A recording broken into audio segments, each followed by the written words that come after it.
Rightly dividing అను ఇక సబ్జెక్ట్లో భాగంగా కింగ్డమ్ పారబుల్స్ అనగా పరలోక రాజ్యపు ఉపమానాలు అనే టాపిక్ని మనము సిరీస్గా స్టడీ చేస్తున్నాం. ఈ సిరీస్ యొక్క మొదటి భాగంలో అసలు ఉపమానములు అంటే ఏమిటి, ఉపమానములు ఎవరికి ఇవ్వబడ్డాయి, యేసు ప్రభువారు ఎందుకు ఉపమానముగా బోధించాడో డీటెయిల్గా ఆ యొక్క వీడియోలో మనము స్టడీ చేసాం. అలాగే రెండవ భాగంలో మొదటి ఉపమానంతో మనం ప్రారంభించాం. మొదటి ఉపమానం ఏంటంటే విత్తువాని ఉపమానము. సో ఇక ఉపమానంలో విత్తనం అంటే ఏమిటి, విత్తువాడు ఎవరు, 4 నేలలు ఎవరిని సూచిస్తున్నాయి, 30 అంతలు, 60 అంతలు, 100 అంతలు అనగా ఏమిటో డీటెయిల్గా స్టడీ చేసాం. సో సంప్రదాయమైన బోధ ఏమి బోధిస్తుందో చూసాం.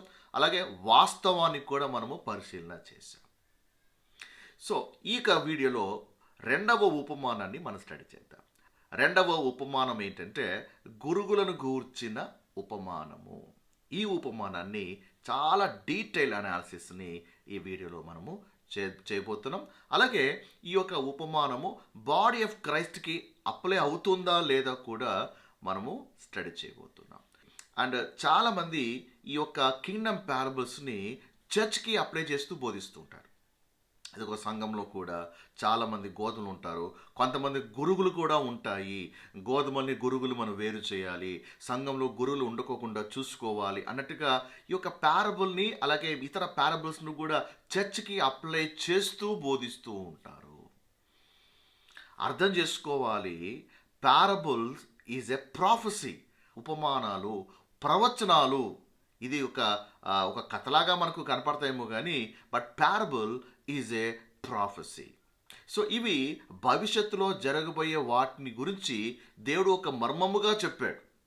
సో ఇది బాడీ ఆఫ్ క్రైస్ట్కి అప్లై అవకాశం లేదు. సో ఈ యొక్క పారబుల్స్లో నెరవేర్చబడేటువంటి సమయానికి బాడీ ఆఫ్ క్రైస్ట్ భూమి మీద ఉండదు, అప్పటికే సంఘము కొనిపోబడుతుంది. కాబట్టి సంఘం కొనిపోబడిన తర్వాత చోటు చేసుకునేటువంటి ఈ యొక్క పారబుల్ ఫుల్ఫిల్మెంట్ బాడీ ఆఫ్ క్రైస్ట్కి అప్లై అవ్వదు. అందుకే అండి పౌలు గారు కూడా ఇక పారబుల్స్ యొక్క ప్రస్తావన మరి తన పత్రికలో ఎక్కడా కూడా ప్రస్తావించలేదు. ఈ parables are very important to the body of Christ. Paul తప్పకుండా తన పత్రికలో రాసి ఉంచేవాడు లేదా రాసేవాడు. ఎక్కడా కూడా మనకి ఈ యొక్క పారబుల్స్ ప్రస్తావనే ఒక్కసారి కూడా మనకు కనిపించదు. ఎందుకు కనిపించదు అంటే అప్పటికి బాడీ ఆఫ్ క్రైస్ట్ భూమి మీద ఉంటేగా అప్పటికే కొనిపోబడి ఉంటుంది. సో ఈ యొక్క పారబుల్స్ మనకు కాదనే విషయము మొదటిసారి వినాలకి కాస్త ఆశ్చర్యం కలగచ్చు. నిజమా, ఇది అప్లై కాదా, ఎందుకు అప్లై అవ్వదు అని.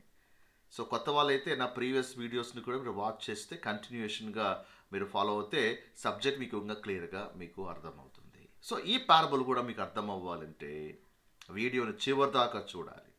సో ట్రెడిషనల్ టీచింగ్ ఏం చెప్తుందో మనం తెలుసుకుందాం, వాస్తవాన్ని కూడా మనము పరిశీలన చేద్దాం. సో నేను ఎప్పుడు చెప్తూ ఉంటాను, వ్యక్తి చెప్పేది ముఖ్యం కాదు, మన వచనాలు ఏం చెప్తున్నాయి, బైబిల్లో అటువంటి స్క్రిప్చర్ ఏం చెప్తుంది, అది చాలా చాలా ఇంపార్టెంట్. మనకి కొలబద్ద ఏంటి, సో కాల్డ్ ప్రీచర్ చెప్పేది కాదు కొలబద్ద, మన బైబిల్ అటువంటి లేఖనము కొలబద్ద. సో లేఖనాన్ని మనం పరిశీలన చేయాలి. అందుకే పౌలు గారు అంటారు, study your self. If you don't study your self ఏమవుతుంది, ఆ వ్యక్తులు వేరే వాళ్ళు చెప్పిన మాటల మీద కట్టుకుంటుంటారు. అది అబద్ధం అవుతే, ఆ పని కాల్చివేయబడితే దానికి జీతం ఉండదు కదా. కాబట్టి ఈరోజు మనం ఏం చేస్తామంటే లేఖనం టు లేఖనం, స్క్రిప్చర్ టు స్క్రిప్చర్ మనం కంపేర్ చేస్తూ మనం చాలా విషయాలు తెలుసుకునే ప్రయత్నం చేద్దాం. ఒకవేళ మీరు నా ఛానల్కి కొత్తగా వచ్చినట్లయితే, ఈ సబ్జెక్ట్ మీకు బ్లెస్సింగ్గా ఉంది, ఇలాంటి వీడియోస్ ఇంకా మీకు కావాలి అన్నట్లయితే తప్పకుండా సబ్స్క్రైబ్ చేసి నన్ను ఫాలో అవ్వండి. అండ్ నేను చేసే ప్రతి వీడియో మీకు నోటిఫికేషన్ ద్వారా మీకు తెలుస్తుంది. సో బిఫోర్ వి స్టార్ట్, మీ దగ్గర బైబిల్, పెన్, నోట్స్ సిద్ధంగా ఉంది అని అనుకుంటున్నాను. ఒకవేళ లేకపోతే సో దయచేసి వీడియో పాజ్ చేసి వాటిని తెచ్చుకొని మీ ముందు ఉంచుకొని నాతో పాటు మీరు ట్రావెల్ చేయండి.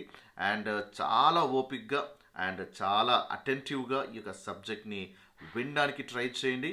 అలాగే ప్రీ కన్సీవ్డ్ మైండ్ సెట్తో ఈ వీడియోని మీరు వాచ్ చేయకండి. ఇదివరకు ఈ యొక్క సబ్జెక్ట్ మీద రకరకాల బోధలు మీరు విని ఉండొచ్చు. అవన్నీ మైండ్లో ఉంచుకొని దీన్ని అర్థం చేసుకుని ట్రై చేస్తే మీ ఓల్డ్ సిస్టమ్ దీన్ని యాక్సెప్ట్ చేయడానికి ఒప్పుకోకపోవచ్చు.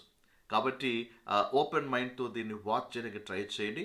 తప్పకుండా సత్యము మిమ్మల్ని స్వతంత్రులుగా చేస్తుంది. Okay, so without a delay let's start our topic.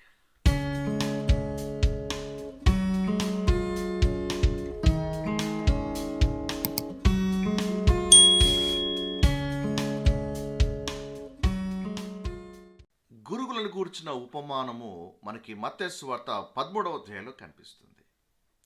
24-30 వచనాల్లో యేసు ప్రభువారు ఈ ఉపమానాన్ని తెలియజేస్తున్నారు. మొదట ఆ ప్యాసేజ్ని మనం చూద్దామా? ఆయన మరి యొక్క ఉపమానము వారితో చెప్పాను. ఏమనగా, పరలోక రాజ్యము తన పొలంలో మంచి విత్తనము విత్తిన ఒక మనుష్యుని పోలి ఉన్నది. మనుషులు నిద్రించుచుండగా అతని శత్రువు వచ్చి గోధుమల మధ్యను గురుగులు విత్తిపోయిను. మొలకలు పెరిగి గింజ పట్టినప్పుడు గురుగులు కూడా అగపడెను. అప్పుడు ఇంటి యజమానుని దాసులు అతని యొద్దకు వచ్చి, అయ్యా, నీవు నీ పొలంలో మంచి విత్తనములు విత్తివి కదా, అందులో గురుగులు ఎక్కడి నుండి వచ్చినవి అని అడిగిరి. ఇది శత్రువు చేసిన పని అని అతడు వారితో చెప్పగా, ఆ దాసులు, మేము వెళ్ళి వాటిని పెరికి కూర్చుట నీకు ఇష్టమా అని అతన్ని అడిగిరి. అందుకతడు, వద్దు, గురుగులను పెరుగుచుండగా వారితో కూడా ఒకవేళ గోధుమలను పెళ్ళగింతురు.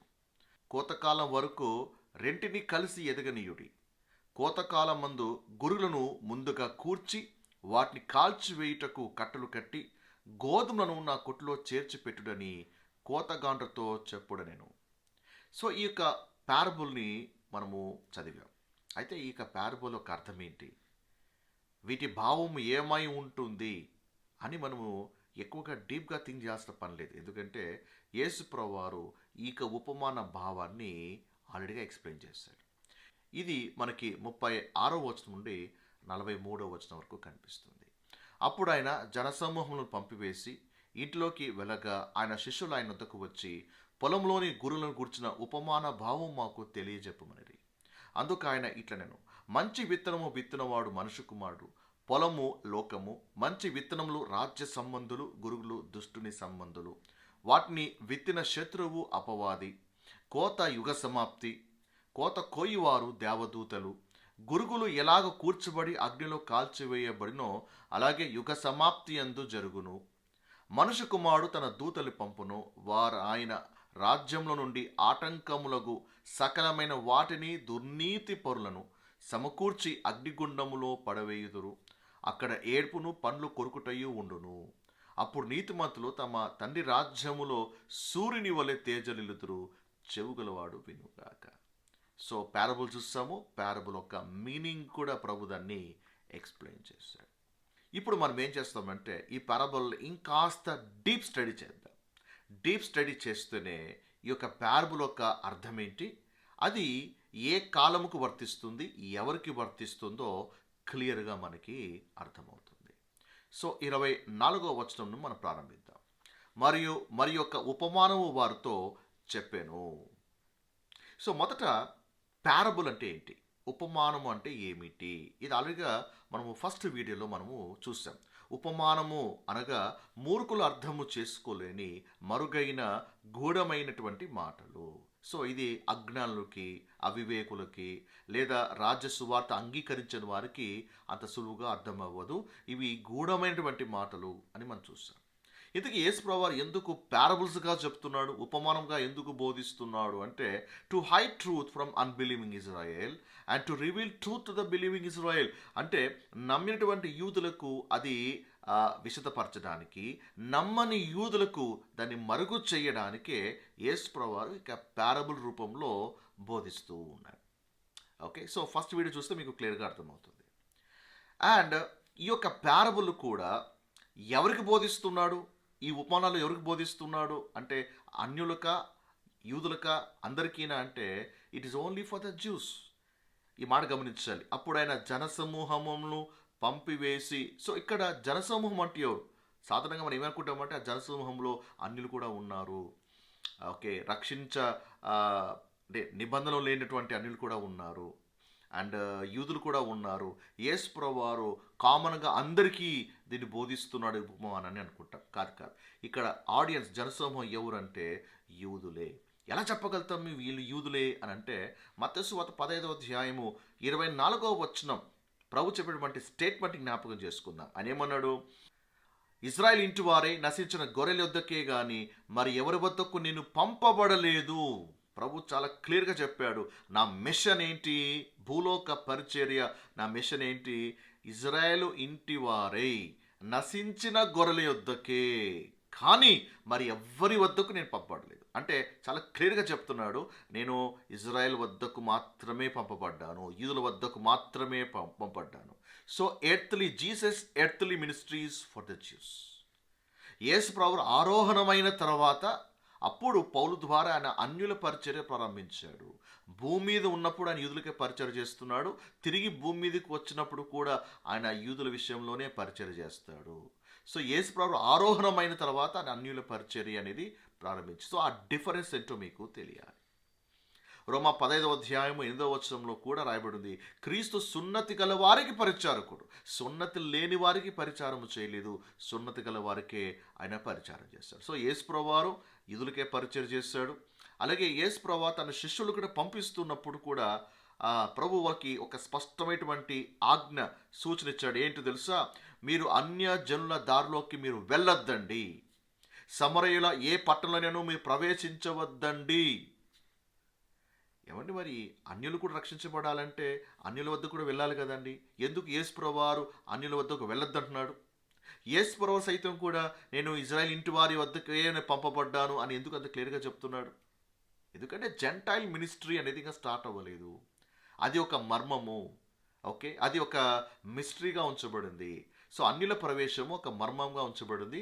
పౌలు ఒక రక్షణతో దేవుడు దానికి నాంది పలికాడు. సో గాస్పెల్లో there is no ministry to the Gentiles.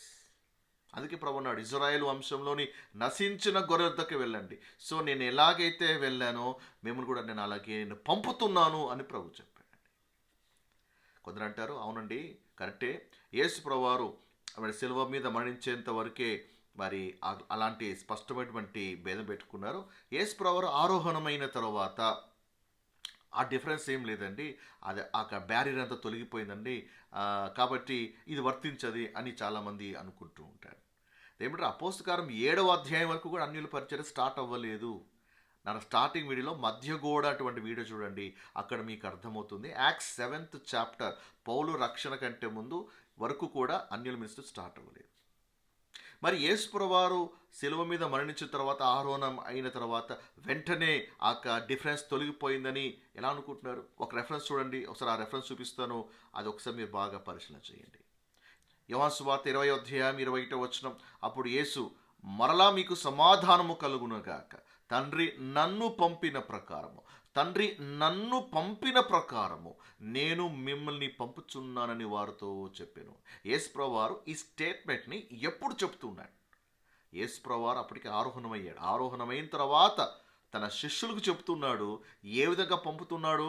తండ్రి నన్ను పంపిన ప్రకారం. ఏమండి, తండ్రి యేసు ప్రభువారిని ఎలా పంపాడు? ఇజ్రాయెల్ ఇంటి వారై నశించిన గొర్రెల వద్దకే నేను పంపబడ్డాను, అది మిషన్. అది ఇప్పుడు యేసు ప్రభువారు దాన్ని రిపీట్ చేస్తుంటాడు. తండ్రిని ఎలాగైతే పంపాడో యూదుల వద్దకే, నేను కూడా మిమ్మల్ని అలాగే పంపుతున్నాను. సో మిషన్ మారిందా? సిలువకు ముందు సేమ్ మిషన్, సిలువ తర్వాత కూడా ఆరోహణమైన తర్వాత సేమ్ మిషన్, అదే మిషన్, ఎక్కడా కూడా మార్పు లేదు. ఇంకా యూదుల కొరకే పరిచర్య. అందుకే యాక్ట్స్ 7th చాప్టర్ వరకు కూడా ఈ 12 మంది శిష్యులు ఎక్కడా కూడా అన్యులకు పరిచర్య చేసినట్లుగా కానీ, అన్యులు సంఘంలోకి చేర్చబడినట్లుగా కానీ మీకు కనిపించదు. సంఘం అయితే ఉంది. అపోస్తల కార్యము 2వ అధ్యాయంలో సంఘం ప్రారంభించబడింది, సంఘం విస్తరిస్తూ ఉంది, సంఘంలో చాలామంది చేర్చబడుతున్నారు. మనం అనుకుంటాము అన్యులు కూడా అక్కడ చేర్చబడ్డారేమో. నో. సో గ్రేస్ చర్చ్ అనేది పౌలు తర్వాతనే స్టార్ట్ అయ్యింది, అంతకుముందు స్టార్ట్ అవ్వలేదు. సో నా ప్రీవియస్ వీడియోస్ చూస్తే మీకు క్లియర్గా అర్థమవుతుంది, ఎందుకంటే అవన్నీ చెప్పుకుంటూ వెళ్తే వీడియో లెంత్ అనేది పెరిగిపోతుంది. సో ఇక్కడ ఆయన జనసమూహములు పంపివేసి, అంటే జనసమూహంకి పరిచర్య చేస్తున్నాడు. ఈ జనసమూహం ఎవరు? Yes, it is Jews. అక్కడ ఉన్న వాళ్ళంతా కూడా అన్యులే, వాళ్ళందరూ కూడా పంపేస్తారు. సో ఆ జనసమూహాలకి ప్రభు ఉపమానముగా చెప్తున్నాడు. చెప్పేసి ఆ తర్వాత ఇంటిలోకి వెళ్ళగా, ఆ మాట గమనించాలి, ఇంటిలోకి వెళ్ళగా ఆయన శిష్యులు ఆయన వద్దకు వచ్చి, పొలములోని గురుగులను గూర్చిన ఉపమాన భావం మాకు తెలియజెప్పుమునిరి. కాబట్టి వాళ్ళు ఇంట్లోకి వెళ్ళిన తర్వాత శిష్యులు అడుగుతారు, ప్రభా ఆ గురుగుల గురించి ఉపమానము ఒక భావం ఏంటో మాకు చెప్పండి అని అడిగితే, అప్పుడు ఇంట్లో ప్రైవేట్గా పర్సనల్గా యేసు ప్రభువారు ఆ ఉపమాన భావాన్ని శిష్యులకు తెలియజేస్తున్నాడు. సో ఉపమానం ఒక భావము పబ్లిక్గా చెప్పలే, పబ్లిక్గా ప్యారబుల్గా చెప్పాడు. అండ్ ప్రైవేట్గా దాని యొక్క భావాన్ని తన శిష్యులకి ఆయన తెలియజేస్తూ ఉన్నాడు. ఓకే, సో ప్యారబుల్ ఏమిటి, ఎందుకు ప్యారబుల్గా ప్రభు చెప్తున్నాడో మీకు క్లియర్గా అర్థమైంది అనుకుంటున్నాను.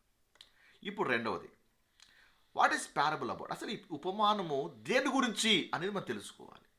ఉపమానము దేని గురించి? 24 కోసం చూడండి ఒకసారి. మరి ఒక ఉపమాన వారితో చెప్పాను ఏమనగా, పరలోక రాజ్యము తన పొలంలో మంచి విత్తనము విత్తన ఒక మనుష్యుని పోలి ఉన్నది. సో ఈ ఉపమానము దేనికి సంబంధించింది? పరలోకము గురించా, పరలోక రాజ్యము గురించా? పరలోకం వేరు, పరలోక రాజ్యం వేరు. ఇది పరలోకము గురించిన ఉపమానం కాదు, పరలోక రాజ్యము గురించిన ఉపమానం. అంటే పరలోక రాజ్యం అంటే ఏంటిది? Earthly kingdom promise to Israel. ఇజ్రాయెల్కి వాగ్దానము చేయబడినటువంటి ఒక భౌతికమైన రాజ్యమే పరలోక రాజ్యం ఇది.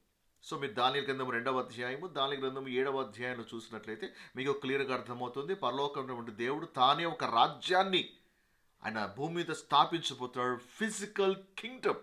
దేవుడు యూదులకి ప్రామిస్ చేసినట్టుగానే ఒక ఫిజికల్ కింగ్డమ్ భూమి మీద దేవుడు ఎస్టాబ్లిష్ చేయబోతున్నాడు. అది పరలోక రాజ్యం. చాలాసార్లు మనము ఈ సువార్తలు చదువుతున్నప్పుడు పరలోక రాజ్యం అంటే మైండ్లో పరలోకం అనుకొని అక్కడికి వెళ్ళడానికి ఈ ఉపమానాలు, ఆ పరలోకానికి వెళ్ళడానికి ఇక ప్యారబుల్స్ అన్నట్టుగా మనము అప్లై చేసుకుంటుంటాం. అక్కడే సమస్యలు ఏర్పడుతుంటాయి. ప్లీజ్ అర్థం చేసుకోవాలి, పరలోకం వేరు, పరలోక రాజ్యం వేరు. ఇక్కడ యేసుప్రభువు వారు పరలోక రాజ్యం గురించి ఉపమానం అన్నాడు కానీ సంఘం గురించిన ఉపమానము అని చెప్పాల, లేదా బాడీ ఆఫ్ క్రైస్ట్ గురించినటువంటి ఉపమానము అని చెప్పాల. ఇది పరలోక రాజ్యానికి సంబంధించినటువంటి ఉపమానం. సో ఈ ఉపమానం ఒక నెరవేర్పు టైంకి సంఘం భూమి మీద ఉండదుగా. సంఘము అప్పటికే కొనిపోబడుతుంది. కొనుపోబడినటువంటి సంఘము మళ్ళా భూమి మీదకి రానప్పుడు ఈ ఉపమానాలు బాడీ ఆఫ్ క్రైస్ట్కి ఎలా అప్లై అవుతావు మీరు ఒకసారి ఆలోచించండి. కొదంట లేదండి ప్రభు ఆ ఉపమాలు చెప్పే టైంకి ఆ కృపా సంఘము లేకపోవచ్చు, ఆ తర్వాత వస్తుంది కదండి, అప్పుడు పనికొస్తాయి కదండి, కాబట్టి ప్రభు ముందే చెప్పేసాడు అండి. ప్లీజ్ అండర్స్టాండ్, సువార్తలో సంఘము మర్మం అది పౌలు ద్వారా బయలుపరచబడింది. ఒకవేళ సంఘము ఒకరోజు రాబోతుంది అని దేవుడు ముందుగానే, యేసు ప్రభు సువార్తలు ముందుగానే చెప్పేసి ఉండింటేగిన, then how is the church a mystery reveal to Paul? Paul గారికి బయలుపరచబడినది మర్మం ఎందుకు అవుతుంది? Okay, so church is a mystery, body of Christ is a mystery. అది సువార్తలో కనిపించదు, దేవుడు ఎవరికి దాన్ని రివీల్ చేయలేదు, ఎలాంటి క్లూ కూడా దేవుడు ఎవరికి రివీల్ చేయలేదు. అందుకే మనము ఈ యొక్క మిస్టరీ ప్రోగ్రామ్ని ప్యారబుల్స్లోకి చొప్పించకూడదు. ఈ కృపా ప్రోగ్రామ్ని, గ్రేస్ ప్రోగ్రామ్ని, బాడీ ఆఫ్ క్రైస్ట్ని కింగ్డమ్ ప్యారబుల్స్లోకి ఇన్సర్ట్ చేయడానికి ట్రై చేయకూడదు. ఓకే, సో కాబట్టి ప్యారబుల్స్ చదివేటప్పుడు మనం ఏం చేయాలి? ఈ డిస్పెన్సేషన్ ఆఫ్ ఏజ్ అనేది ఒకటి వస్తుందని ఎవరికి తెలియదు కదా, అందుకే దీన్ని తీసేసి ఇది లేదు అన్నట్టుగానే మనం చార్ట్ని మనం అర్థం చేసుకోవాలి. మనము ఆ కోణంలోనే ప్యారబుల్స్ని మనము స్టడీ చేయాలి. ఓకే, సో ప్యారబుల్ అంటే ఏంటో మనం తెలుసుకున్నాం. అలాగే ఈ ప్యారబుల్ దేనికి సంబంధించింది? Not about the church, not about the body of Christ. It is about the Kingdom that God is going to establish on this earth for the juice. Okay, మూడవది, ఇప్పుడు మనము ప్యారబుల్ ఒక డీటెయిల్లోకి మనం వెళ్దాం. ఇప్పుడు మనం ఒక లైన్తోనే ఇది పరలోక రాజ్యం అనగా యూదులకి ఇవ్వబడినటువంటి రాజ్యం గురించి, బాడీ ఆఫ్ క్రైస్ట్ గురించి కాదు అని ఒక లైన్తో కొట్టేలేంగా. సో కాబట్టి మనం డీటెయిల్గా స్టడీ చేద్దాం, ఉపమానాన్ని డీటెయిల్గా స్టడీ చేసి అనలైజ్ చేద్దాం. రైట్, ఇంకోసారి చూద్దామా? 24వ వచనం. పరలోక రాజ్యము తన పొలంలో మంచి విత్తనము విత్తన ఒక మనుష్యుని పోలి ఉన్నది. పొలము అనే మాట గమనించండి. సో ఇక్కడ పొలం అంటే ఏంటి? పాస్టర్ గారు, పొలం అంటే అది సంఘం అండి, పొలం అంటే సేవ అండి, పొలము అంటే దేవుని యొక్క సార్వత్రిక సంఘం అండి. ఎవరు చెప్పారండి అది? సంఘం అంటే పొలం అంటే సంఘమా? పొలం అంటే దేవుని పరిచర్యన? పొలం అంటే సో ఇదా? ఈ ఇంటర్ప్రిటేషన్ ఇది హ్యూమన్ ఇంటర్ప్రిటేషన్, మనుషుడు ఏర్పరచినటువంటి ఇంటర్ప్రిటేషన్ ఇది. ఇక్కడ పొలం అంటే ఏమిటో ప్రభువే దానికి ఎక్స్ప్లెయిన్ చేశాడు. 38వ వచనం చదవండి. సంఘం అంటే లోకము. సంఘం అంటే చెప్పండి లోకము. ఏమండి, లోకానికి సంఘానికి తేడా లేదంటారా? లోకానికి ప్రపంచానికి సంఘానికి తేడా లేదంటారా? ప్రభు చాలా స్పష్టంగా చెప్పాడు, ఇది లోకము. పొలం అంటే లోకము. It's not a church. More over ఒకటి అర్థం చేసుకోవాలి ఏంటంటే, బాడీ ఆఫ్ క్రైస్ట్ ఎప్పుడు కూడా పొలంతో పోల్చబడలేదు. మీరు పౌలు యొక్క పత్రికలు మీరు బాగా చదవండి. ఎక్కడైనా సరే బాడీ ఆఫ్ క్రైస్ట్ని దేవుడు ఒక పొలంతో పోల్చాడా? పోల్చలేదు. ఎందుకంటే మనం క్రీస్తు ఒక శరీరమై ఉన్నాం. మొదటి 12:27 మీరు క్రీస్తు ఒక శరీరమై ఉండి, మన ఐడెంటిటీ ఏంటో మనకు తెలుసుకోవాలి, మన గుర్తింపు ఏంటో తెలుసుకోవాలి. లేకపోతే వేరే వాళ్ళ ఐడెంటిటీ మనం తగిలించుకుంటాం, వేరే వాళ్ళ ఆధార్ కార్డు మనం తగిలించుకుంటాం. నీవు నేనేం చెప్పండి, we're the body of Christ, we're not a field. మన పొలం కాదు. పొలంలో అయితే ఏముంటాయి చెప్పండి? పొలంలో మంచి విత్తనాలు ఉంటాయి, చెడు విత్తనాలు ఉంటాయి. బాడీ ఆఫ్ క్రైస్ట్లో అలా ఉంటాయా? క్రీస్తు సంఘం అటువంటి శరీరములో గోధుమలతో పాటు గురుగులు కూడా దేవుడు తన శరీరంలో అమర్చుకుంటాడా, అవయవులుగా అమర్చుకుంటాడా? Impossible. We are the body of Christ. So body of Christ is never compared to a field. అర్థమవుతుందా? ఇక్కడ పొలం అనేది లోకము అనేది క్లియర్గా మనకి అర్థమవుతుంది. రైట్. తన పొలంలో మంచి విత్తన ఒక మనుషుని పోలి ఉన్నది. సో ఇక్కడ మంచి విత్తనాలు అంటే ఎవరు? మంచి విత్తనాలు అంటే పాస్టర్ గారు, మంచి విత్తనాలు అంటే మంచి విశ్వాసులు, ప్రభు కొరకు నిలబడేటువంటి విశ్వాసులు. కరెక్టే, ఆఫ్ కోర్స్. బట్ ఎవరు ఆ గుంపు? ఎవరు ఆ గుంపు? ఎవరు మంచి విత్తనములు? ఎవరంటే 38వ ప్రభు చాలా స్పష్టంగా చెప్పాడు, రాజ్య సంబంధులు అంటే రాజ్య సువార్తను విని విశ్వసించిన యూదులు. రాజ్య సంబంధులు వాళ్ళ గురించి ప్రభు చెప్తున్నాడు.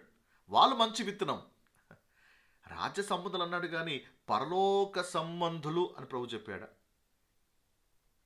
మనం ఊహించేసుకుంటున్నాం అలాగ పరలోక సంబంధులు అని. ఇది రాజ్య సంబంధులు, వీళ్ళు పరలోక సంబంధులు కారు. అంటే పరలోక రాజ్యం అనేది ఈ భూమి మీద దేవుడు ఒక ఫిజికల్ కింగ్డమ్ని దేవుడు యూదులకి ప్రామిస్ చేశాడు. అది వస్తుంది అని దేవుడు ప్రామిస్ చేశాడు. అది వస్తుంది అన్నట్టుగానే మత్తయి సువార్త 4:17 కూడా పరలోక రాజ్యము సమీపించి ఉన్నది అని యోహాను ప్రకటించాడు. ప్రభు కూడా ప్రకటిస్తూ వస్తున్నాడు, ఆ రాజ్యం రాబోతుంది అని. సో ఎవరైతే విశ్వసిస్తారో వాళ్ళందరూ కూడా రాజ్యంలో భాగం అవుతారు. వాళ్ళు ఒక మంచి విత్తనాలు అని ప్రభుకి పారబులో క్లియర్గా ఎక్స్ప్లెయిన్ చేస్తున్నాడు. సో ఆ మంచి విత్తనము, ఆ గోధుమలు ఎవరు అంటే అది రాజ్య సంబంధులు. కాబట్టి ఇక్కడ దేవుడు నీ గురించి నా గురించి చెప్పట్లేదు. ఈ మంచి విత్తనాలు, ఈ విత్తనము కాన్సెప్టు, పొలము కాన్సెప్టు బాడీ ఆఫ్ క్రైస్ట్కి సంబంధించింది కాదు. ఈ లాంగ్వేజ్ అనేది బాడీ ఆఫ్ క్రైస్ట్కి సంబంధించినటువంటి డాక్ట్రినల్ లాంగ్వేజ్ కాదు. అది యూదుల ప్రోగ్రామ్కి సంబంధించినటువంటి లాంగ్వేజ్. అందుకే పౌలు తన పత్రికల్లో ఎక్కడ కూడా ఏమండి సంఘాన్ని గోధుమలతో పోల్చినట్టుగా, సంఘాన్ని ఒక విత్తనంతో పోల్చినట్టుగా, లేదా సంఘాన్ని ఒక పొలంతో పోల్చినట్టుగా ఈ యొక్క భాష శైలి మనకి పౌలు పత్రికలో కనిపించదు. సో కాంటెక్స్ట్లో బైబిల్ ఎక్కడ చదివినా కూడా ఇది నేనే అన్న మానేయాలి. సో బైబిల్ని రైట్లీ డివైడ్ చేయాలి. బైబిల్ 2 గుంపులు ఉన్నాయి, ఇక్కడ దేవుడు మాట్లాడుతున్నటువంటి గుంపు వేరు అని క్లియర్గా తెలుసుకోగలగాలి. ఓకే, సో మంచి విత్తనం మీరు చెప్పండి, it's a believing juice. And అలాగే ఈ వచనం ఇంకో మాట గమనించండి, తన పొలంలో మంచి విత్తనము విత్తిన ఒక మనుష్యుని పోలి ఉన్నది. సో ఆ మంచి విత్తనాలు ఎవరు విత్తుతున్నారు చెప్పండి? ఒక మనుషుడు విత్తుతున్నాడు. సో ఇక మనుషుడు ఎవరు చెప్పండి? పాస్టరు, ఎవాంజలిస్ట్, సేవకుడు, లేదా అపోస్తలుడు కాదు, వీళ్ళు కాదు. ఇది కాదు. అంటే సువార్తలో మన వాక్యం విత్తుతున్నాం కదా, అందుకే చాలామంది రక్షించబడతారు. సో విత్తేవాడు ఎవరు? సేవకుడు, దైవజనుడు కాదు. ఇక్కడ మనుషుడు ఎవరు? యేసు ప్రభువారే ఆయన వివరిస్తున్నాడు. 37వ చూడండి, ఆ మనుషుడు ఎవరు కాదు, మనుష్య కుమారుడు. సో మనుష్య కుమారుడు అనగానే ఎవరు చెప్పండి? ప్రభువైన క్రీస్తు. సో మనుష్య కుమారుడు అనేది it is a messianic title. యూదులు తమ మెస్సయా కోసం ఎదురు చూస్తారు. మెస్సయా వస్తాడు, మమ్మల్ని విమోచిస్తాడు, ఆయన మాకు ఒక రాజ్యాన్ని ఇస్తాడు, మేము ఆయనతో కలిసి ఏలుతాము. సో యూదులు ప్రభుతోటువంటి అనుబంధముతో ఇది ప్రభుకు ఉన్నటువంటి టైటిల్. ఇది ఇట్స్ ఎ మెస్సయానిక్ టైటిల్. అంటే దానియేలు 7వ అధ్యాయం చదివితే మీకు అక్కడ అర్థమవుతుంది. ఆ మనుష్య కుమారుడు ఎవరు కాదు, ప్రభు అయిన యేసుక్రీస్తే. ప్రభుని క్రీస్తే. ఒక మనుష్య కుమారుడు వస్తాడు, రాజ్యస్థాపన చేస్తాడు. సో అందుకే యేసు ప్రభు వారిని అరెస్ట్ చేసి పిలాతు ఎదుట ప్రవేశపెట్టబడినప్పుడు ఒక సీన్ చోటు చేసుకుంటుంది. మత్తయి సువార్త 26వ అధ్యాయము 63 నుంచి 65 వచనాల్లో చూసినట్లయితే అక్కడ చూడండి. అందుకు ప్రధాన యాజకుడు ఆయన చూచి, నీవు దేవుని కుమారుడు అయిన క్రీస్తు అయితే ఆ మాట మాతో చెప్పుమని జీవం గల దేవుని తోడ నీకు ఆనబెట్టుచున్నాను. అందుకు యేసు, నీవన్నట్టే ఇది మొదలుకొని మనుష్య కుమారుడు, చూడండి, మనుష్య కుమారుడు సర్వశక్తిని కుడి పార్శ్వను కూర్చుండుటయు. ఇప్పుడు నన్ను సిలువెత్తారు బాగానే ఉంది, నన్ను దోషగా నిలబెట్టారు బాగానే ఉంది. ఎస్, నేను మనుష్య కుమారుణ్ణే. కానీ ఇదే మనుష్య కుమారుడుగా నేను ఏం చేస్తాను? సర్వశక్తి కుడి పార్శ్వను కూర్చుంటాను, ఆకాశ మేఘారుడై వచ్చుట మీరు చూస్తారు అని చెప్పగా ప్రధాన యాజకుడు ఏం చేశాడు? పక్కన ప్రధాన యాజకుడు ఈ దేవదూషణ అని చెప్పి వస్త్రాలు చింపేసుకున్నాడు. ఎందుకంటే ఆ మాటలు మనం డైజెస్ట్ చేసుకో. ఏంటి, నువ్వా మనుష్య కుమారుడివి? దానియేలు 7వ అధ్యాయంలో మనుష్య కుమారుడు నువ్వా? దానియేలు 7వ అధ్యాయంలో రాజ్యస్థాపన చేస్తానని చెప్పిన మనుష్య కుమారుడు నువ్వా? మళ్ళీ నువ్వైతే నువ్వు రాజ్యం ఇవ్వాల్సింది పోయి ఇక్కడ నువ్వే దోషగా నిలబడుతున్నావు. అందరికీ నువ్వు లైఫ్ ఇవ్వాల్సింది ఈరోజు నీవే ఉరికమ్మానికి ఎక్కబోతున్నావు. కాబట్టి how can you be the son of God? కాబట్టి నువ్వు మనుష్య కుమారుడు అయ్యే అవకాశమే లేదు. నిజంగా మనుషు కుమారుడైతే లోక రాజ్యాలన్నీ తొత్తులీలుగా చేస్తాడు. లోక రాజ్యాలన్నీ కూడా తన రాజ్యంగా మార్చుకొని ఆయన ఏలుబడి చేస్తాడు. ఇక్కడ నువ్వేంటి, నువ్వే రోమా రాజ్యానికి అప్పగించేసుకున్నావు. You cannot be the son of God. అంటే యేసుప్రభులో 2 రాకడలు ఉన్నాయని, మొదటి రాకడ అనేక కొరకు ప్రాణం పెడతాడని, అలాగే 2వ రాకడలో అనేక లోక రాజ్యాలకు తీర్పు తీర్చడానికి వస్తాడని, ఈ 2 కమింగ్స్ గురించి వాళ్ళకి ఏమాత్రం అవగాహన లేదు. సో వాళ్ళ దృష్టిలో ఏంటంటే యేసు ప్రభువారు కాదు, మనుష్య కుమారుడు అని అర్థమవుతుందా? బట్ ఇదే మనుష్య కుమారుడు ఆయన మళ్ళీ రాబోతున్నాడు. ఆయన వస్తాడు. మత్తయి సువార్త 25వ అధ్యాయము 31-32 వచనాల్లో ప్రభు చెప్పాడు కదా ఏమని, తన మహిమతో మనుష్య కుమారుడు ఆయనతో కూడా సమస్త దూతలతో వచ్చినప్పుడు ఆయన తన మహిమగల సింహాసనం మీద ఆసీనుడై ఉండును. అప్పుడు సమస్త జనములు ఆయన ఎదుట పోగు చేయబడతారు. సో కాబట్టి మనుష్య కుమారుడు అటువంటి టైటిల్ ఏంటంటే it is a messianic title. అందుకే పౌలు గారు ఈ టైటిల్ గురించి మనకి పత్రికలో ప్రస్తావించారు. ఎందుకంటే our connection with Jesus, lord Jesus is completely different. అర్థమైంది? అందుకే ఈ యొక్క మనుష్య కుమారుడు అన్న మాట మీకు పౌలు పత్రికలో కనిపించదు. It is a messianic title. So మనుష్య కుమారుడు అటువంటి టైటిల్ మీద, ఆ మాట మీద నేను సపరేట్గా వీడియో చేశాను. ప్రకటన గ్రంథం మీద మనం చాలా వీడియో చేసాం. అందులో మనుష్య కుమారుడు వీడియో ఉంటుంది. సో దాన్ని తప్పకుండా వాచ్ చేయండి. మనుష్య కుమారుడు ఎవరు అనే వర్ణన ఏంటో చాలా డీటెయిల్ అనాలిసిస్ చేస్తాం. అక్కడ మీకు క్లియర్గా మీకు అర్థమవుతుంది. సో బాడీ ఆఫ్ క్రైస్ట్కి ఆయన మనుష్య కుమారుడు కాదు. He's the head of the church. మనకి ఆయనతో రిలేషన్ ఏంటిది? He's the head of the church. మన శరీరం అయితే ఆ సంఘం అనే శరీరానికి ఆయన శిరస్సుగా ఉన్నాడు. ఆయన మనకు మనుష్య కుమారుడు కాదు. ఫర్ ద జ్యూస్, యూదులకు ఆయన మనుష్య కుమారుడుగా ఉన్నాడు. ఎందుకంటే మనిషిగా వచ్చి వాళ్ళ మధ్య పరిచర్య చేశాడు మొదటి రాకడలో. 2వ రాకడలో కూడా ఆయన వచ్చి ముఖాముఖిగా మన వారి మధ్య పరిచర్య చేస్తాడు. బాడీ ఆఫ్ క్రైస్ట్కి ఆయన ఫేస్ టు ఫేస్ పరిచర్య చేయలేదు. ఒక రోజున మనం సంఘం ఎత్తబడినాక అప్పుడు మనం ఆయనతో మనం ముఖాముఖిగా ఉంటాము. కానీ యాజ్ ఆఫ్ నౌ ముఖాముఖ పరిచర్య అనేది లేదు. సో ఆ డిఫరెన్స్ అనేది మీకు తెలియాలి. సో కాబట్టి పౌలు పత్రికలో మనుష్య కుమారుడు అనే పదము కానీ, పరలోక రాజ్యం అనే పదము కానీ, లేదా సింహాసనం మీద ఆశుడే ఉండి దేవుడు తీర్పు తీరుస్తాడు, ఈ ప్రపంచ తీర్పు తీరుస్తాడు, ఈ కాన్సెప్ట్ ఏది కూడా మనకి పౌలు పత్రికలో కనిపించదు. ఓకే, సో నేర్చుకుంటాను అనుకుంటున్నాను. పరలోక రాజ్యము అనేది ఏమిటో మీకు అర్థమైంది అనుకుంటున్నాను. పొలం ఏంటో మీకు అర్థమైంది అని అనుకుంటున్నాను. మంచి విత్తనం అంటే ఎవరో మీకు అర్థమైంది అనుకుంటున్నాను. అలాగే మనుష్య కుమారుడు అనేది ఎవరు, ఓకే, అది ఎలాంటి టైటిల్లో మీకు అర్థమైందని అనుకుంటున్నాను. రైట్, ఇప్పుడు 25వ వచనంకి వెళ్దాం. మనుషులు నిద్రించుచుండగా అతని శత్రువు వచ్చి గోధుల మధ్య గురుగులు విత్తిపోయేను. సో ఇక్కడ నిద్ర అనగా ఏంటి? నిద్ర అంటే ఫిజికల్గా నిద్రపోవడమా, అలసిపోయి నిద్రపోవడమా అంటే కాదు. It's a spiritual negligence and fail to God what God interested. దేవుడు వాళ్ళకి ఎన్నో బోధలు ఇచ్చాడు, ఎన్నో సూచనలు ఇచ్చాడు, ఆజ్ఞలు ఇచ్చాడు, వాక్యాలు ఇచ్చాడు. వాళ్ళు అప్రమత్తంగా లేకపోతే వీళ్ళు దారి తప్పించడానికి, వీళ్ళని భ్రమపరచడానికి ఎంతోమంది అబద్ధ ప్రవక్తలు బయలుదేరుతారు, ఎంతోమంది అబద్ధ సేవకులు బయలుదేరుతారు, గొర్రె చర్మం కప్పుకున్నటువంటి తోడేళ్ళు బయలుదేరుతారు. సో వీళ్ళందరూ కూడా వచ్చి మందను కనికరము లేకుండా నాశనం చేస్తారు. సో వాళ్ళ విషయంలో మెలకుగా ఉండాలి. కొన్ని గురుగులు బయలుదేరుతాయి, కొన్ని అబద్ధ సేవకులు బయలుదేరుతారు. కాబట్టి చాలా జాగ్రత్తగా ఉండాలి. ప్రతి ఆత్మను వాళ్ళు నమ్మకుండా వాళ్ళు బాగా పరీక్షించాలి. ఆ తర్వాతనే వాళ్ళ దేవుని సంబంధంలో కాదో వీళ్ళు తెలుసుకోవాలి. ఇది ఏది లేకోకుండా వీళ్ళు నిద్రావస్థలకు జారుకున్నారా ప్రమాదమే. అందుకే ప్రభు పదే పదే మెలకుగా ఉండండి, మెలకుగా ఉండండి అని హెచ్చరించాడు. ప్రభు కూడా తన ఉపమాల్లో ఎన్నోసార్లు హెచ్చరించాడు. ఉదాహరణకి మార్క్సు వార్త 15వ అధ్యాయము 30 నుంచి 37 వచనం చూసినట్లయితే అక్కడ కూడా ఏంటంటే, ఇంటి యజమానుడు పొద్దుగుంకి వచ్చునో, అర్ధరాత్రి వచ్చునో, కోడి కూయనప్పుడు వచ్చునో, తెల్లవారినప్పుడు వచ్చునో, ఎప్పుడు వచ్చునో మీకు తెలియదు. ఆయన అకస్మాత్తుగా వచ్చి మీరు నిద్రపోచుంట చూచునేమో. ఒక నిద్రాస్తులు ఉన్నారా, మరి దానిక పర్యవస్థలు చాలా ఘోరంగా ఉంటాయి. అందుకే మీరు నిద్రావస్థలో ఉండొద్దండి అని ప్రభు చెప్తాడు. సో ఇక్కడ నిద్రపోవుట అనేది ఏంటంటే, ఇది కూడా బాడీ ఆఫ్ క్రైస్ట్కి సంబంధించింది కాదు. ఇది ఇజ్రాయెల్కి కాంటెక్స్ట్కి సంబంధించింది, అది వారికి సంబంధించింది. బాడీ ఆఫ్ క్రైస్ట్లో ఎక్కడ కూడా అలా లేదు. అఫ్కోర్స్ పౌలు కూడా మెలకుగా ఉండండి అంటాడు, కానీ స్పిరిచువల్ అలర్ట్ గురించి మాట్లాడుతున్నాడు. కానీ బట్ ఇక్కడ ఈ కాంటెక్స్లో ఏంటంటే, ఒకవేళ వాళ్ళు నిద్రావస్థలోకి వెళ్ళిపోయారా, దే విల్ లూజ్, వాళ్ళు నష్టపోయే అవకాశం, they lose their salvation. Okay, మనము 10 కన్యకల ఉపమానంలో ఇంకా డీటెయిల్గా దాని గురించి మనము స్టడీ చేస్తాం. రైట్, 25వ వచనం. మనుషులు నిద్రించుచుండగా అతని శత్రువు వచ్చి గోధుమల మధ్య గురుగులు విత్తిపోయిను. అతని శత్రువు అంటే ఇక్కడ అతను ఏమంటారు, దేవుడు.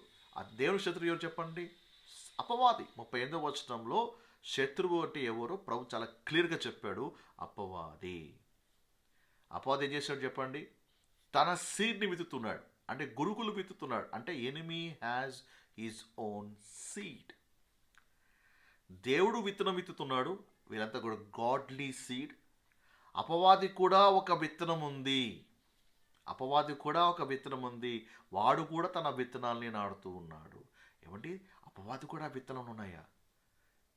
Does the enemy have his own seed అంటే ఆన్సర్ ఈజ్ ఎస్. ఆదికాండం 3వ అధ్యాయము 14-15 వచనాల్లో చూడండి.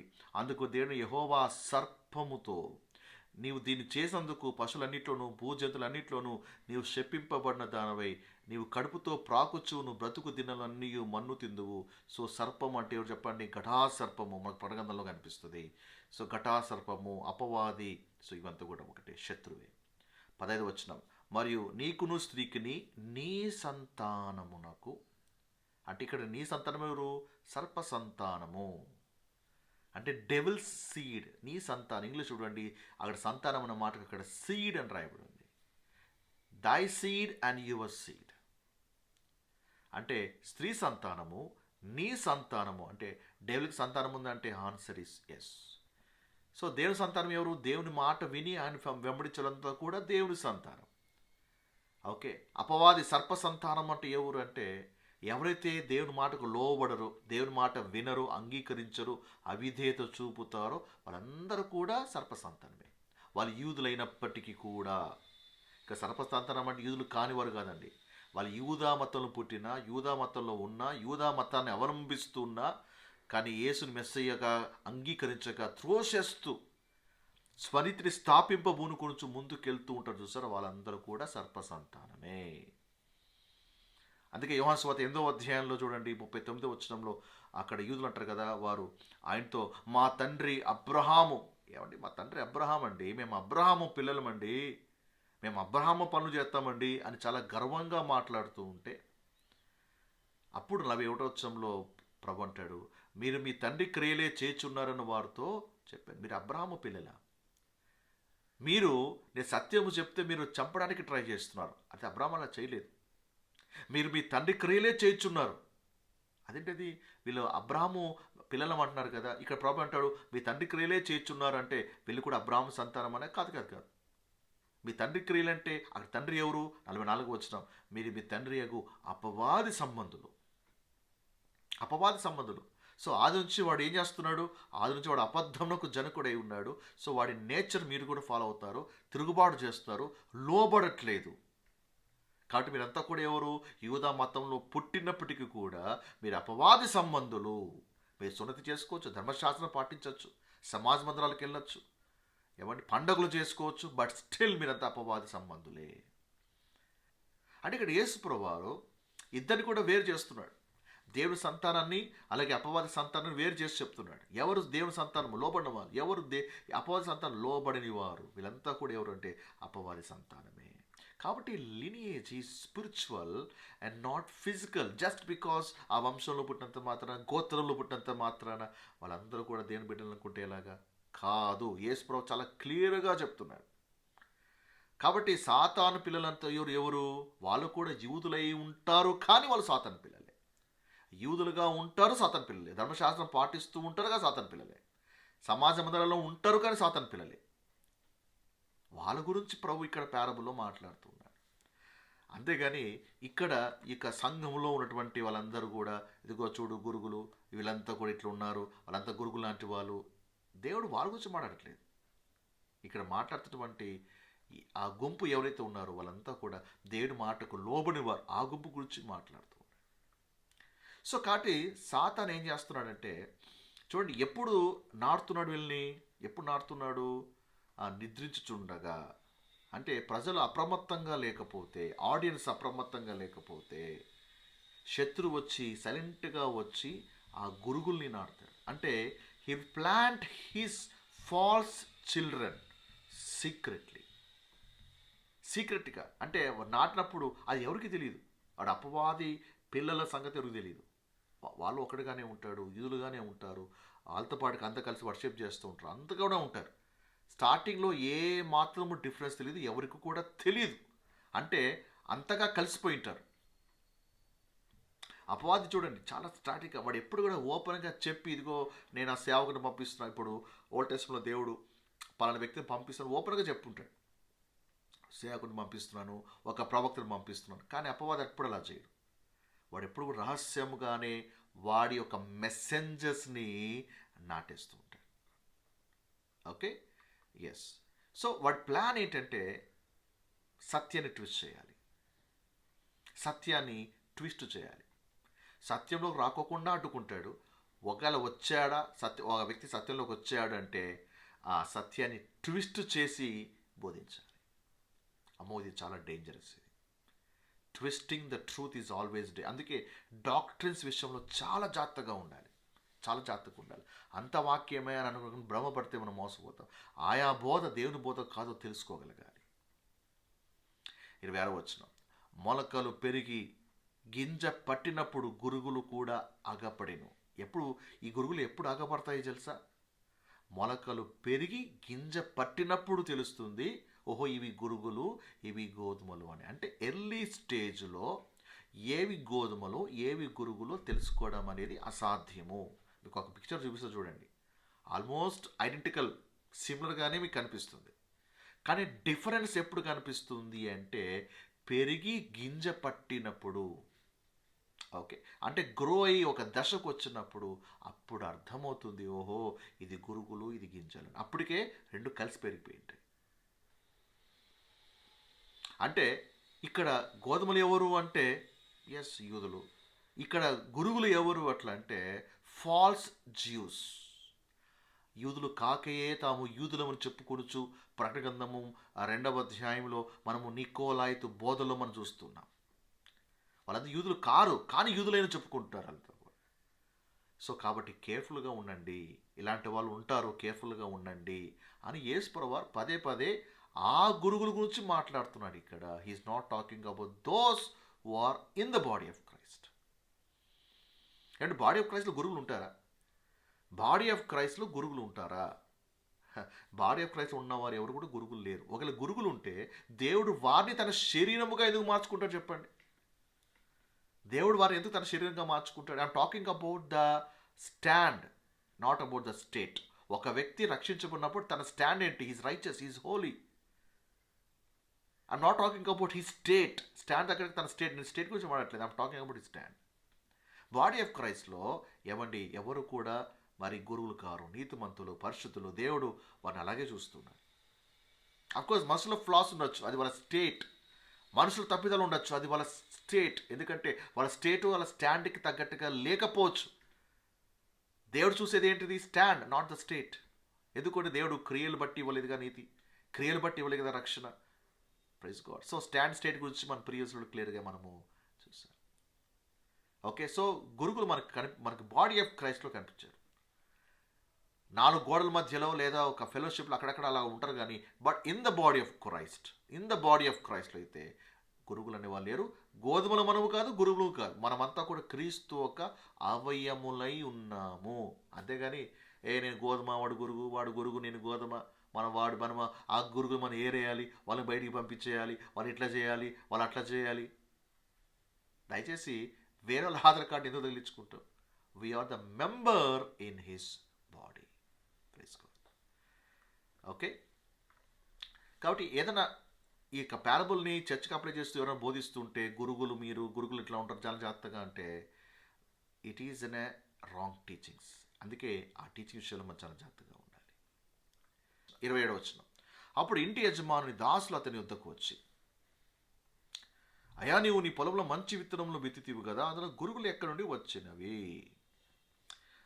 అటువలే యూదులు ఒక దశ తెలుసుకుంటారు, వాళ్ళలో ఉన్న కొందరే గురుగులు అని, వాళ్ళలో కొందరు అబద్ధ బోధకులు అని, వాళ్ళ వల్ల కొన్ని సమస్యలు ఏర్పడుతున్నాయని, వాళ్ళ వల్ల ఇలా ఇబ్బందులు ఏర్పడుతున్నాయని, తోటి వాళ్ళ వల్లనే వీళ్ళకి హింసలు మొదలవుతున్నాయి. ఎందుకంటే ఆది సంఘంలో యూదులకి హింస ఎలా వచ్చింది? యూదుల వల్లనే హింస వచ్చింది. Juice persecuting the juice. ఇప్పుడు సౌలు కూడా సంఘాలు హింసించాడు కదా, అలాగే యూదులు కూడా అలా తోటి యూదులు హింసిస్తూ ఉంటారు. ఆ తట్టుకోలేక చాలామంది దేవుడిని క్వశ్చన్ వేస్తారు, ప్రభువా పొలమంతా నీదే కదయ్యా, నువ్వు విత్తనాలు వేసావు కదా, ఈ గురువులు నుంచి వచ్చినాయి.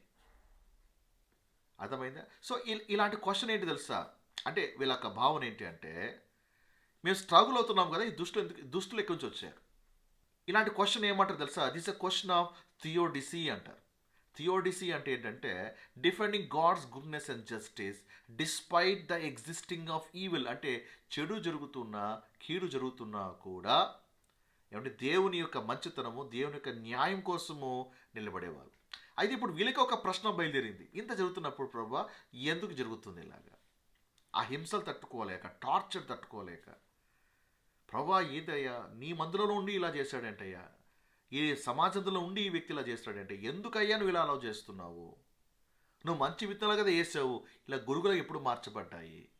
అసలు ఎట్లా వచ్చాయి గురుగులు? చెడు ఎందుకు వచ్చింది? అండ్ మాతో పాటు సమానంగా వాళ్ళు ఉన్నారేంటి? ఇలాంటి రకరకాల క్వశ్చన్స్ అనేది వాళ్ళు బయలుదేరుతాయి. అంటే దేవుడు ఎందుకు చూస్తూ ఊరుకున్నాడు? దేవుడు ఉంటుండగా దేవుని పొలంలో ఎలా గురుగులు వచ్చాయి? పెద్ద క్వశ్చన్ వాళ్ళకి. This a question of theodicy. బైబిల్లో కూడా ఇలాంటి క్వశ్చన్స్ ఉన్నాయండి. ఒక 3-4 రెఫరెన్స్ మీకు చూపిస్తాను. యోబు 21:7 భక్తిన్లు ఎలా బ్రతుకుదురు, వారు వృద్ధులై బలాభివృద్ధియు ఎలా నొందుదురు. చూడండి, భక్తిన్లు అంట వాళ్ళు బ్రతుకుతున్నారు. ఎలా బ్రతుకుతున్నారు చెప్పండి? బలాభివృద్ధి, వృద్ధులై, వాళ్ళు త్వరగా చచ్చిపోవట్లే. భక్తులు త్వరగా చచ్చిపోవట్లే, వాళ్ళు వృద్ధులై బలాభివృద్ధి పొందుతున్నారంట. అది చూసి నీతిమంతులకు ఆశ్చర్యం, ప్రభువా ఎట్లా సాధ్యమయ్యా, ఎలా ఏం చేస్తున్నావు నువ్వు అన్నట్టుగా దేవుని క్వశ్చన్ వేస్తున్నారు. 73వ కీర్తన 3వ భక్తిలో క్షేమము నా కంట పడినప్పుడు గర్వించు వారిని బట్టి నేను మత్సరపడితిని. భక్తులు క్షేమంగా ఉన్నారా? భక్తులేమో అంతగా హింసలు పాలవుతుంటే భక్తులేమో చాలా హ్యాపీగా సేఫ్గా ఉన్నారు. ఇది ఎక్కడయ్యా? 73వ కీర్తన 12వ ఇదిగో అట్టి వారు భక్తిహీనులు, వీరు ఎల్లప్పుడూ నిశ్చింత గలవారై ధనవృద్ధి చేసుకొందురు. భక్తుల కంటే వాళ్ళకే ధనవృద్ధి ఎక్కువ ఉంది. భక్తుల కంటే వాళ్ళే చాలా నిశ్చింతగా ఉన్నారు. భక్తులకే అన్ని చింతలు, భక్తులకే అన్ని కష్టాలు. ధనం లేదు, డబ్బు లేదు. భక్తులకేమో ధనము, డబ్బు ఉంది. హబక్కూకు 1:13 నీ కనుదృష్టి దుష్టత్వము చూడలేనంత నిష్కలంకమైనది కదా, బాధించువారు చేయు బాధను నువ్వు దృష్టింపజాలవు కదా. కపటులను నీవు చూచియు దుర్మార్గులు తమ కంటే ఎక్కువగా నీతి పనులను నాశనము చేయగా నువ్వు చూచియు ఎందుకు ఊరుకున్నావు, ఎందుకయ్యా నువ్వు సైలెంట్గా ఉన్నావు అన్నట్టుగా ఇక్కడ భక్తుడు దేవుణ్ణి క్వశ్చన్ వేస్తున్నాడు. ఇర్మియా 12వ అధ్యాయము 1వ వచనం, యెహోవా నేను నీతో వాదించినప్పుడు నీవు నీతిమంతుడుగా కనపడదువు, ఆయనను న్యాయము విధించుట గురించి నేను నీతో మాట్లాడుతున్నాను. దుష్టులు తమ మార్గములో వర్ధిల్లనేలా, మహావిశ్వాసఘాతులు సుఖింపనేలా. So these are the questions of theodicy. ఎందుకయ్యా జరుగుతోంది? సేమ్ ఈ పారబుల్లో కూడా ఆయన భక్తులు క్వశ్చన్ వేస్తున్నారు. అంటే శ్రమల కాలంలో, ట్రబుల్ టైంలో ఏంటంటే ఆయనను విశ్వసించిన యూదులు వేసేటువంటి క్వశ్చన్ కూడా, ప్రభా పొలమంతా నీదే, నువ్వే విత్తనాలు వేసావు, గురుగులు ల్యాండ్స్ వస్తాయి, ఈ గురుగులు మాతో కలిసి పెరుగుతున్నప్పుడు అవి ఏమీ చేయకోకుండా నువ్వు సైలెంట్గా ఎందుకున్నావు, ఎందుకు నువ్వు మౌనంగా ఉన్నావు, ఎందుకు ఎదిగింప చేస్తున్నావు, మాతో పాటు సమానంగా అవి పచ్చగా ఉన్నాయే, అవి సమానంగా ఉన్నాయే, మాలాగే ఉన్నాయే, ఏ తేడా లేకోకుండా ఉన్నాయే, ఇక మాకు వాళ్ళకి ఏంటి తేడా? ఇక్కడ దాసులు వేసినటువంటి క్వశ్చనే ఓ రోజు ట్రబుల్ టైంలో, ఏడే శ్రమంలో వీళ్ళు కూడా దేవుని అలాగే క్వశ్చన్ వేస్తారు. వాళ్ళ క్వశ్చన్ వేసినప్పుడు అంటే ఆ గురుగులు కూడా ఎక్కడి నుంచి వచ్చాయని దేవుడు పెట్టాడేమో, దేవా నువ్వే పొరపాటున గోధుమలతో పాటు నువ్వే గురుగులు కూడా నాటేసావా, నువ్వు పెట్టావు కాబట్టి ఇవన్నీ పెరుగుతున్నాయి, లేకపోతే నీ పొలంలో ఎట్టొస్తాయా అంటే దేవుడు ఇక్కడ క్లారిటీ ఇస్తున్నాడు. అది శత్రువు చేసిన పని తెలుసుకోవాలి. ఏది దేవుని పని తెలుసుకోవాలి, ఏది శత్రువు పని కూడా తెలుసుకోవాలి. శత్రువు చేసిన పని అని చెప్పిన వెంటనే వాళ్ళు అన్నారు కదా, అవునా అయితే మేము వెళ్ళి వాటిని పెరికి కూర్చుటనికి ఇష్టమా, ప్రభా అనుమతించండి, వాళ్ళందరినీ నాశనం చేసేస్తాం, మేము ఓర్చలేం, మేము అనండి మనందరినీ లేపేస్తాం, క్లీన్ చేసేస్తాం, మీరు మాకు సపోర్టింగ్ ఉంటే చాలు, మొత్తం అంతా కూడా మేము వైప్ అవుట్ చేస్తాం. అంటే వీళ్ళకి అభిప్రాయం ఏంటంటే evil must be removed now, వెంటనే చెడును తీసేయాలి. జడ్జ్మెంట్ మస్ట్ బి ఇమ్మీడియట్, తీర్పు వెంటనే రావాలి, ఎప్పుడో కాదు వెంటనే రావాలి. Separation must be human raid, వీళ్ళంటారు మేము తీసేస్తాం ప్రభు. ఇది వాళ్ళకున్నటువంటి మైండ్ సెట్. కాబట్టి ఈ 3 అజంప్షన్స్ కూడా దేవుని టైమింగ్లో రాంగ్. వాళ్ళు 3 అజంప్షన్స్ ఏంటి? Evil must be removed now, వెంటనే వెళ్ళిపోవాలి. జడ్జ్మెంట్ మస్ట్ బి ఇమ్మీడియట్, ఎప్పుడో కాదు ఇప్పుడే జరిగిపోవాలి. సపరేషన్, ఈ వేరు చేయడం చూసారా, గురుగుల్ని గోధుమలు వేరు చేయడము, ప్రభా మేము వేరు చేస్తాం ప్రభు అంటే, ప్రభు అంటాడు no no no no this is not going to happen. 29వ వచనం, అందుకు అతడు వద్దు, యజమాని ఏమంటాడు? నో అన్నాడు. సో ఇక్కడ నో అన్నాడు అంటే దాని అర్థం ఏంటి అంటే దేవుడు చెడుని ఎంకరేజ్ చేస్తున్నట్ట, దేవుడు ఆ గురుగుల్ని ప్రోత్సహిస్తున్నట్ట అంటే కాదు. ఇక్కడ ఏంటంటే God refuses the premature judgement. వీళ్ళేమంటారు ఇప్పుడే చేసేస్తాము అంటే, ప్రభు అంటారు నో నో నో నో, దానికి ఒక టైం ఉంది. Time matters in the prophecy. ప్రవచనంలో టైం అనేది చాలా కీలకమైన పాత్ర వహిస్తుంది. దేవుడు వద్దు అంటున్నాడంటే, why the judgement is delayed, ఎందుకు కారణం ఏమంటే వాటితో కూడా వాళ్ళు ఏరేసే ప్రయత్నంలో కూడా పొరపాటున గోధుమలు కూడా పెళ్ళగించబడే అవకాశాలు ఉన్నాయి కదా.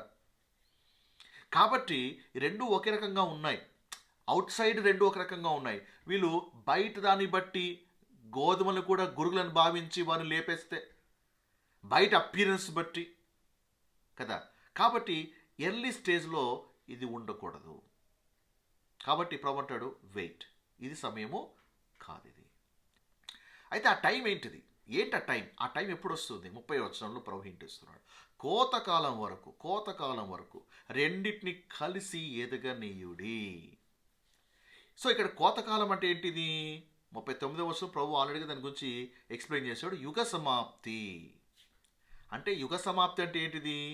7 ఏళ్ల శ్రమల ముగింపు. సో చార్ట్ చూస్తున్నారా? 7 ఏళ్ల శ్రమలు ముగించడం వెంటనే యుగ సమాప్తి. సో ఇట్స్ ఇంకా చెప్పాలంటే it's about the second coming, రెండవ రాకడ అని చెప్పొచ్చు. ఇన్ జనరల్గా చెప్పాలంటే అది రెండవ రాకడ.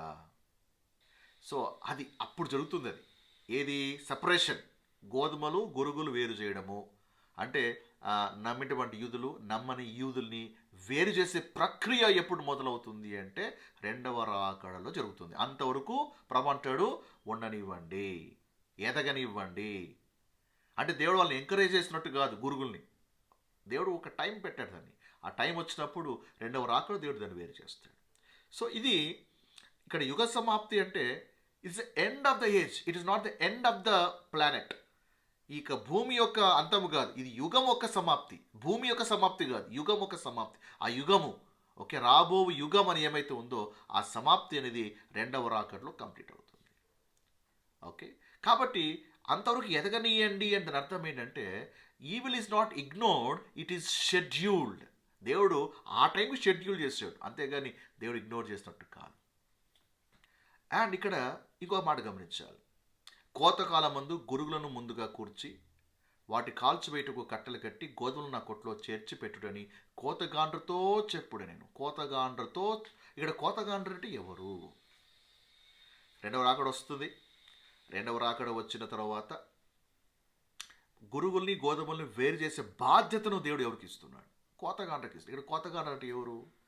ఆ సేవకులండి, పాస్టర్లండి, అపోస్తులండి, వాళ్ళు వేరే చేస్తారండి. కాదు కాదు కాదు, కోతగాండ్ర ఎవరో ప్రభు చెప్తున్నాడు ఇక్కడ 39వ వచనంలో, దేవదూతలు. సో దేవదూతలు ఆ పని చేస్తారు. సో రెండవ రాకడ సంభవిస్తుంది. రెండవ రాకడ సంభవించిన తర్వాత రెండవ రాకడలో దేవుడు యేసు ప్రభువారు దూతలకు ఆజ్ఞాపిస్తాడు. 2 వచనాలు మేము ముందు ఉంచుతాను. ప్రకటన 14వ అధ్యాయము 14 నుంచి 20 వచనాలు చూడండి. మరియు నేను చూడగా ఇదిగో తెల్లని మేఘము కనపడెను, మనుష్య కుమారుని పోలిన ఒకడు. ఎవరు చెప్పండి? ప్రభువుని క్రీస్తే.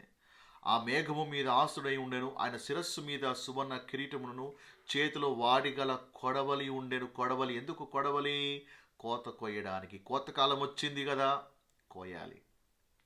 అప్పుడు మరి ఒక దూత దేవాలయం నుండి వెడలు వచ్చి భూమి పైరును పండి ఉన్నది, కోతకాలము వచ్చింది. ఇందాక పారాలో ఏం చూస్తాము? కోతకాలం వరకు ఎదగనీయండి అని ప్రభు చెప్పాడు.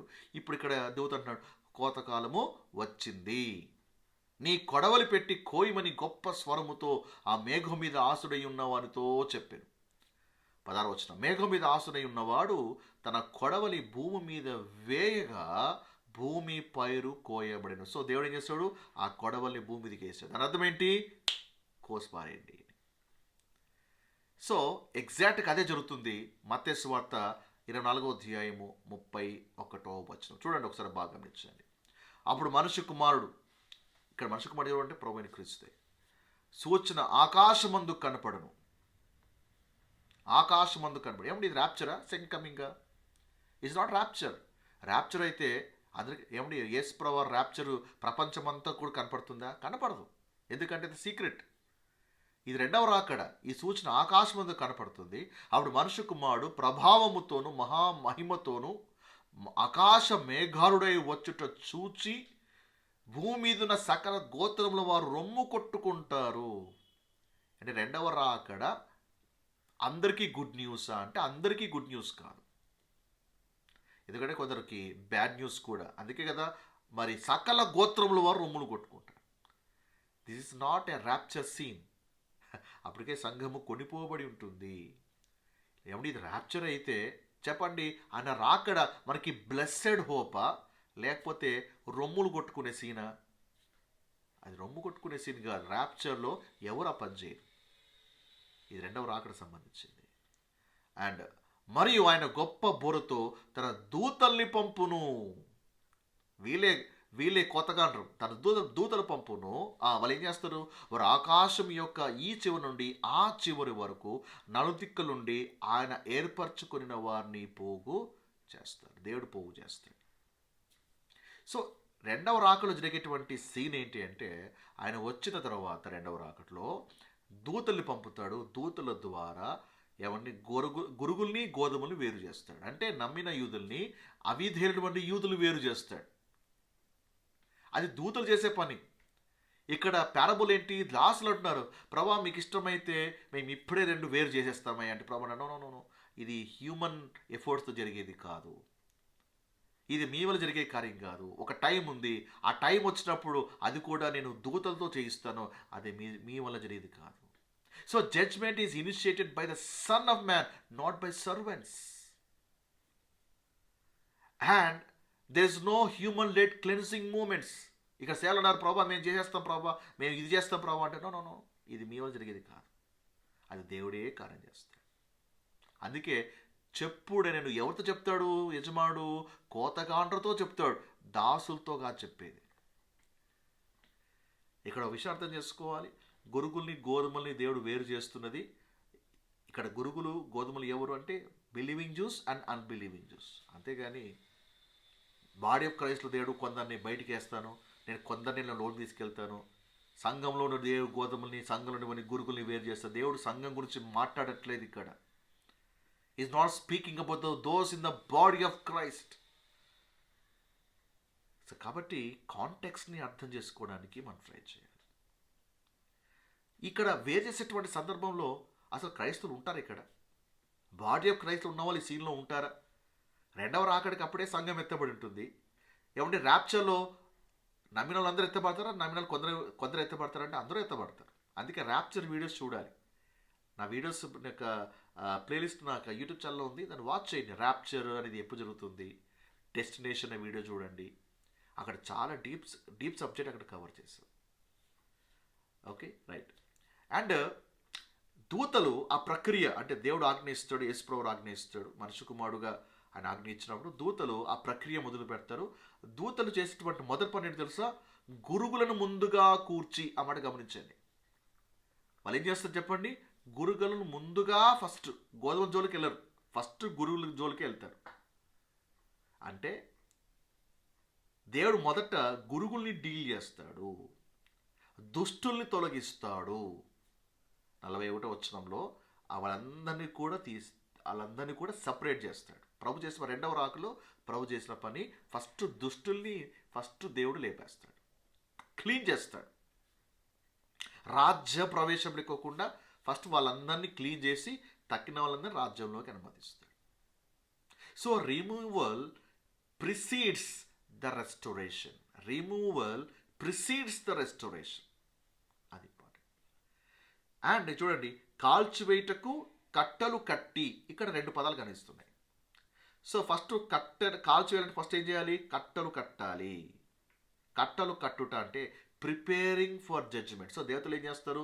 వాళ్ళందరినీ కూడా సపరేట్ చేసి, ఎందుకు? Preparing them for the judgment. ఆ తర్వాత దేవుడు తీర్పు తీరుస్తాడు. అప్పుడు కాల్చివేయుట అంటే ఏంటిది?